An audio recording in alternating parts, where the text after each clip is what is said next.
پاکستان میں سر شام کے 7، بھارت میں 7:30 اور یہاں ہمارے اسٹوڈیوز کی گھڑیوں میں صبح کے 10 بج رہے ہیں۔ وائس آف امریکہ واشنگٹن کی اردو سروس سے ہماری باقاعدہ نشریات کا آغاز ہوتا ہے۔ پہلے گھنٹے کے لیے میں ہوں آپ کا میزبان خالد حمید۔ جیسا کہ آپ دیکھ رہے ہیں فیس بک لائیو پر ہم آپ کے سامنے ہیں، اور ویب سائٹ اور ریڈیو پر ہمارا یہ 1 گھنٹے کا نیوز شو جاری رہے گا۔ تو آغاز کرتے ہیں پہلے آج کی اہم خبروں کی سرخیوں سے۔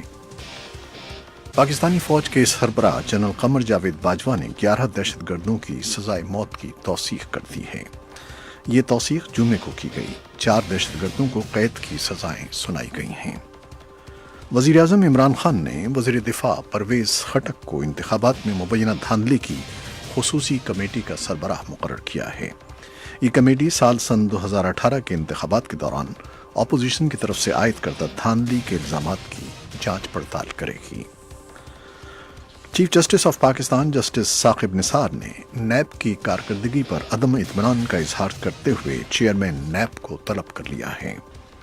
بھارتی زیر انتظام کشمیر کی حکومت نے ریاست کے محکمہ تعلیم کے افسران کو ہدایت دی ہے کہ وہ تمام پبلک اسکولوں میں بھارتی فوج کی طرف سے پاکستانی زیر انتظام کشمیر کے علاقے میں مبینہ طور پر کی گئی سرجیکل اسٹرائکس کی دوسری برسی کے موقع پر 3 دن تک خاص تقریبات کا اہتمام کرائیں۔ اور میانمار کے سماجی بہبود کے وزیر نے کہا ہے کہ 7 لاکھ روہنگیا مہاجرین کو واپس ملک لانے کے لیے حکومت پروگرام کے مطابق ہر ممکن کارروائی کر رہی ہے۔ امریکی سینٹ کی عدلیہ کمیٹی جمعے کی صبح سپریم کورٹ کے لیے نامزد جج بریٹ کیوینہ کی تصدیق کے بارے میں ووٹنگ کرے گی، جہاں 1 روز پہلے ایپلیٹ جج نے اپنے خلاف کرسٹین بلازی فورڈ کے الزامات کا جواب دیے، جنہوں نے ان پر جنسی حملے کا الزام عائد کیا تھا۔ اور امریکی ڈپٹی اٹارنی جنرل راڈ روزنسٹائن کے مستقبل کا فیصلہ کرنے کے لیے صدر ٹرمپ سے متوقع ملاقات آئندہ ہفتے طے کی گئی ہے۔ اسرائیل کے وزیر اعظم بنیامن نیتن یاہو نے ایران پر الزام لگایا ہے کہ اس نے تہران میں جوہری ہتھیاروں کا خفیہ خزانہ قائم کر رکھا ہے۔ روس اور چین نے اقوام متحدہ کی سلامتی کونسل سے مطالبہ کیا ہے کہ شمالی کوریا کو غیر جوہری ہونے کی ترغیب دلانے کے لیے اس پر سے بین الاقوامی اقتصادی پابندیاں نرم کی جائیں۔ یہ تھیں 6 سرخیاں، اور تفصیل چند لمحے کے بعد۔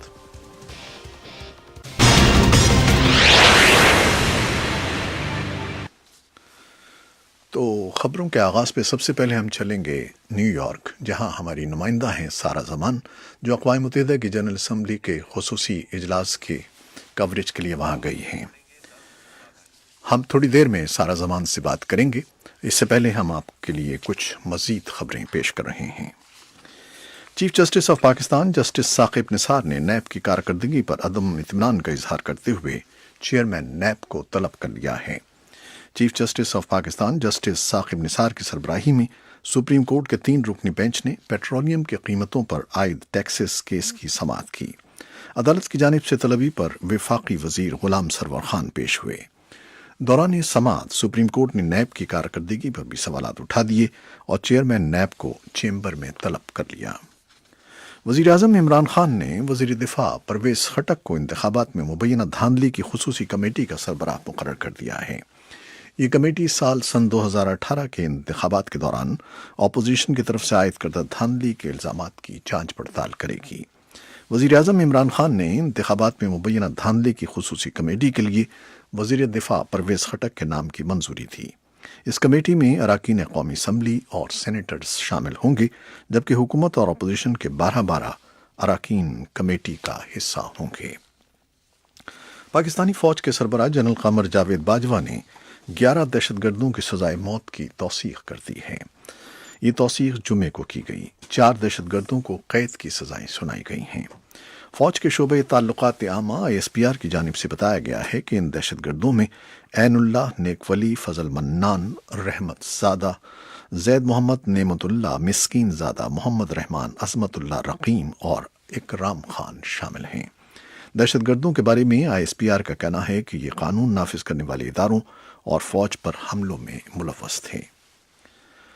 بھارتی زیر انتظام کشمیر کی حکومت نے ریاست کے محکمہ تعلیم کے افسران کو ہدایت کی ہے کہ وہ تمام پبلک اسکولوں میں بھارتی فوج کی طرف سے پاکستانی زیر انتظام کشمیر کے علاقے میں مبینہ طور پر کی گئی سرجیکل اسٹرائکس کی دوسری برسی کے موقع پر 3 دن تک خاص تقریبات کا اہتمام کرائیں۔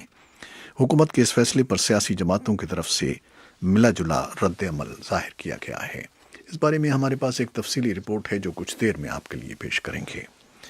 میانمار کے سماجی بہبود کے وزیر نے کہا ہے کہ 7 لاکھ روہنگیا مہاجرین کو واپس ملک لانے کے لیے حکومت پروگرام کے مطابق ہر ممکن کارروائی کر رہی ہے۔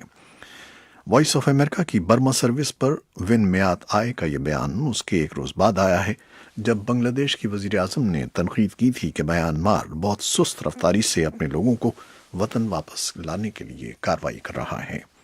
یہ روہنگیا مسلمان مہاجرین اس وقت بنگلہ دیش فرار ہو گئے تھے جب امریکی محکمہ خارجہ کے مطابق میانمار کی فوج ان مہاجرین پر ان کے گاؤں میں حملہ کر رہی تھی۔ میانمار کا کہنا ہے کہ فوج کی یہ کارروائی جائز تھی کیونکہ یہ اگست سن 2017 میں اراکان روہنگیا سیلویشن آرمی کی سیکیورٹی چوکیوں کے خلاف ہونے والے احتجاج کے جواب میں کی گئی تھی۔ امریکی سینٹ کی عدلیہ کمیٹی جمعے کی صبح سپریم کورٹ کے لیے نامزد جج بریٹ کیوینا کی تصدیق کے بارے میں ووٹنگ کرے گی، جہاں ایک روز پہلے ایپلیٹ جج نے اپنے خلاف کرسٹین بلازی فورڈ کے الزامات کے جواب دیے تھے جنہوں نے ان پر جنسی حملے کا الزام عائد کیا تھا۔ کمیٹی کے 11 ریپبلکن اور 10 ڈیموکریٹس ارکان یہ فیصلہ کریں گے کہ کیا کیوینا کی پوری سینٹ سے تصدیق کے لیے توثیق کی جائے یا نہیں۔ سینٹ متوقع طور پر ہفتے کے روز ووٹنگ کا عمل شروع کرے گی۔ امریکی بار ایسوسی ایشن نے جمعرات کے روز جوڈیشری کمیٹی اور پوری سینٹ کو ووٹنگ اس وقت تک مؤخر کر دینے کے لیے کہا ہے جب تک ایف بی آئی ان کے چال چلن اور فورڈ اور دوسری خواتین کے الزامات کی تفتیش مکمل نہیں کر لیتی۔ امریکی ڈپٹی اٹارنی جنرل راڈ روزنسٹائن کے مستقبل کا فیصلہ کرنے کے لیے صدر ٹرمپ سے متوقع ملاقات آئندہ ہفتے طے کی گئی ہے۔ وائٹ ہاؤس کی پریس سیکرٹری سارا ہگبی سینڈرز نے بتایا ہے کہ دونوں صاحبان نے جمعرات کے روز یہ ملاقات ملتوی کرنے کا فیصلہ کیا تھا کیونکہ اسی روز امریکی سپریم کورٹ کے لیے نامزد جج بریٹ کیوینا پر سینٹ کی کمیٹی میں جرح جاری تھی جن پر کرسٹین بلازی فورڈ نے جنسی حملے کا الزام عائد کیا تھا۔ اطلاعات کے مطابق صدر ٹرمپ روزنسٹائن کو برطرف کرنے کے متعلق سوچ رہے ہیں جو اس خصوصی تحقیقات کی نگرانی کر رہے تھے جو سن 2016 میں امریکی انتخابات میں روسی مداخلت سے متعلق ہے۔ اسرائیل کے وزیر اعظم بنیامین نیتن یاہو نے ایران پر الزام لگایا ہے کہ اس نے تہران میں جوہری ہتھیاروں کا خفیہ خزانہ قائم کر رکھا ہے۔ اقوام متحدہ کی جنرل اسمبلی میں انہوں نے تہران کے ضلع ترغز آباد کی ایک عمارت کی تصاویر اور نقشوں کی مدد سے کہا کہ ایران نے جوہری ہتھیاروں کی تیاری کا اپنا مقصد ترک نہیں کیا ہے۔ انہوں نے کہا کہ انہوں نے اقوام متحدہ کے ایٹمی توانائی کے ادارے اور کچھ دوسرے خفیہ اداروں کو اس کی اطلاع دے دی ہے اور IAEA سے فوری طور پر معائنے کا مطالبہ کیا ہے۔ ایران کے وزیر خارجہ محمد جواد ظریف نے نیتن یاہو کی پریزنٹیشن کو آرٹ اینڈ کرافٹس کا شو قرار دیا اور اسے مسترد کر دیا۔ ایران تواتر کے ساتھ جوہری ہتھیاروں کی تیاری کے کسی پروگرام سے انکار کرتا رہا ہے۔ روس اور چین نے اقوام متحدہ کی سلامتی کونسل سے مطالبہ کیا ہے کہ شمالی کوریا کو غیر جوہری ہونے کی ترغیب دلانے کے لیے اس پر سے بین الاقوامی اقتصادی پابندیاں نرم کی جائیں۔ یہ مطالبہ امریکہ کے اس موقف کی براہ راست مخالفت ہے جس میں امریکہ کے وزیر خارجہ مائک پومپیو نے کہا تھا کہ شمالی کوریا پر مکمل دباؤ ڈالنے کے لیے اس پر پابندیاں لگانے کی پالیسی اختیار کی گئی ہے اور اس کی وجہ سے سفارتی پیش رفت ہوئی ہے اور صدر ڈونلڈ ٹرمپ اور کم جونگ ان کے درمیان ملاقاتوں کا راستہ کھلا ہے۔ جمعرات کے روز اقوام متحدہ کے سلامتی کونسل کے اجلاس کی صدارت کرتے ہوئے مائک پومپیو نے کہا کہ وہ آئندہ ماہ شمالی کوریا جانے کا پروگرام بنا رہے ہیں تاکہ دونوں ملکوں کے سربراہوں کے درمیان دوسری ملاقات کی تیاری کی جائے۔ یہ تھیں وہ خبریں جو فیس بک لائیو پر ہم نے آپ کے لیے پیش کی۔ ویب سائٹ اور ریڈیو پر ابھی ہمارا یہ شو جاری ہے، ہمارے ساتھ رہیے گا۔ فیس بک لائیو سے اجازت لیتے ہیں، اللہ حافظ۔